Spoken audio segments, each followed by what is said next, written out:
Praise the Lord. The best wishes to you and your family members in the name of God. దేవుని నామమునకు మహిమ కలుగును కాక. దేవుని నామం పేరిట మీకును మీ కుటుంబ సభ్యులకును శుభాభివందనములు. ఈరోజు దేవుని వాగ్దానం. Today God's promise. నీ క్రియలను, నీ ప్రేమను, నీ విశ్వాసమును, నీ పరిచర్యను, నీ సహనమును నేనెరుగుదును. ప్రకటన గ్రంథం 2వ అధ్యాయం 19వ వచనం.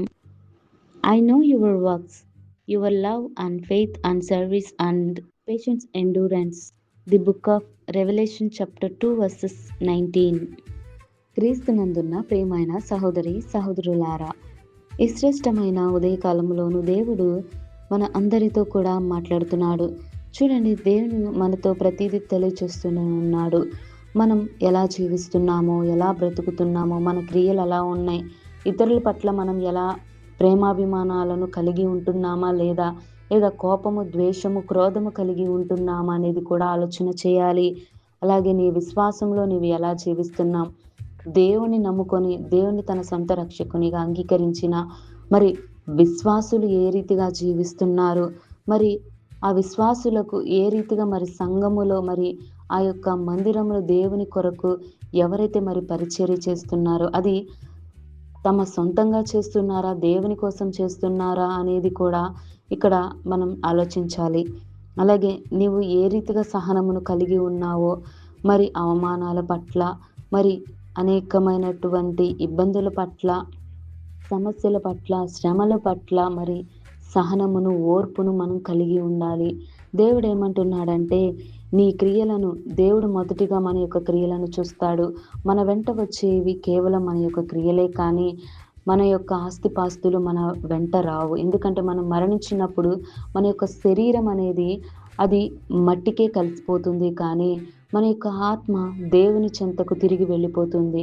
ఎందుకంటే దేవుడు మనకు ఆత్మను మనకు దయచేశాడు.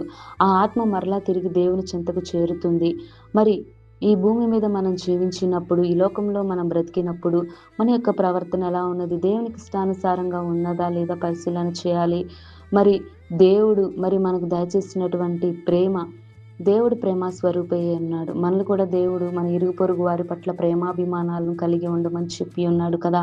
నీ పొరుగు వారిని మీరు ప్రేమించండి, నీ శత్రువులను ప్రేమించండి. దేవుడు ఏ రీతిగా వాగ్దానం చేస్తాడు, అటు వాగ్దానాన్ని మనం కలిగి ఉండాలి. మన యొక్క విశ్వాస జీవితంలో ఎన్నో ఒడిదుడుకులు ఎదురైనప్పటికీ మన యొక్క విశ్వాసంలో మనం స్థిరంగా నిలబడాలి. దేవుడిచ్చినటువంటి నీకు కలిగి ఉన్న దానిని నీవు గట్టిగా పట్టుకొనుమని దేవుడు ఏ రీతిగా వాగ్దానం చేస్తున్నాడో, మరి దేవుడు తెలియచేసినటువంటి నీ క్రియలను, నీ ప్రేమను, నీ విశ్వాసమును, నీ పరిచర్యను, నీ సహనమును నీవు కలిగి ఉండాలి. వీటిని బట్టి నీవు దేవుని యందు విశ్వాసముతో కలిగి దేవుడిచ్చినటువంటి ఈ యొక్క కవచాలను మనం ధరించుకోవాలి. వాటిని బట్టి దేవుడు మనం ఎంతో సంతోషిస్తాడు.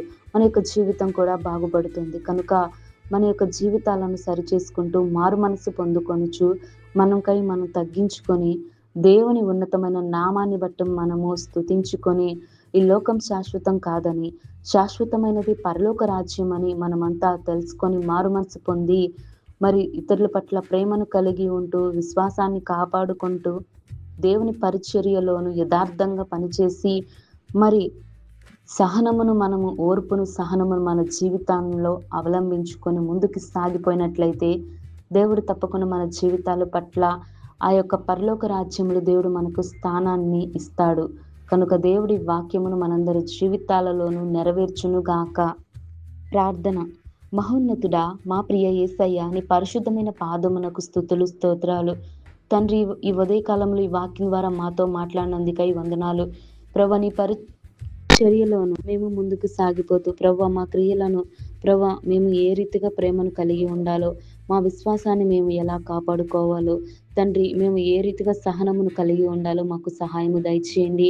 ఈ వాక్యంలో తెలియజేసిన వాక్యమును బట్టి తండ్రి మా జీవితాలలో మేలులను అనుగ్రహించండి.